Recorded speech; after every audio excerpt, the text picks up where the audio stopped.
New York has become the first state in the nation to impose a moratorium on building massive AI data centers. It takes effect immediately and pauses construction of large new data centers for up to a year. Governor Kathy Hochul said the scale and speed of construction places an unprecedented strain on New York's energy grids and water resources, and those concerns have been echoed in communities around the country. But President Trump called on New York to change its policy immediately. In a social media post, he called AI data centers money machines for the states where they are built.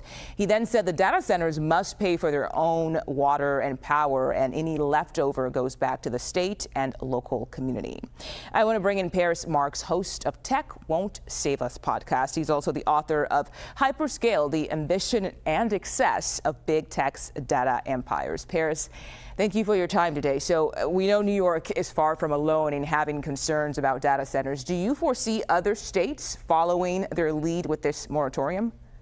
I think it's definitely possible. What we really see with New York is them responding to, the concern that we're seeing not just in their state, but across the country, as we see, a bipartisan majority of people express concern about these data centers and the AI tools that they're powering. And so we have 15 states that are considering this in some form or another. In some, they've already been vetoed, like in Maine, and others they've failed. But there's still a number of states where these bills are moving through the legislature, and it's very possible we could see other states following New York in the near future.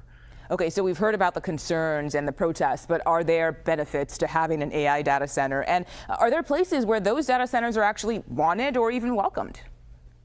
Yeah, so, there are definitely jobs that come with the construction of an AI data center. Most of those jobs are in the construction phase, though, not so much in like the actual operation of the facility once it's built. And certainly communities and states can receive tax revenues from these infrastructures, but that really depends on kind of the tax breaks and tax exemptions that they get in the construction phase. And usually these companies are very aggressive in trying to get carve-outs from the types of taxes that many businesses would be paying. And in order to locate in those states, they want, really big packages in order to incentivize them to build there.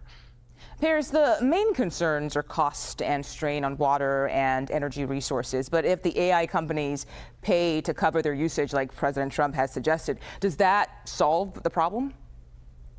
I don't know, it might address some of it, but I don't think it gets us the full way. And even when they do propose to do that, like we've seen with XAI in Memphis, Tennessee, where they promised to build a water treatment facility that was on and then it was off again. And now apparently as of a few weeks ago, they are going to build it again. And so we need to see how these are actually playing out. But we've seen power prices, electricity prices in many states jump because of the demand from these data centers. And then the other piece is, you mentioned the electricity prices, you mentioned the water. There's, of course, the sound that comes with when these facilities are built near communities that comes from the air conditioning units operating on the roof. But then the other thing we see is that a lot of these data centers now are having natural gas power plants being built next to them. And so there's not only the climate aspect of that, but also the local air pollution that gets created then too.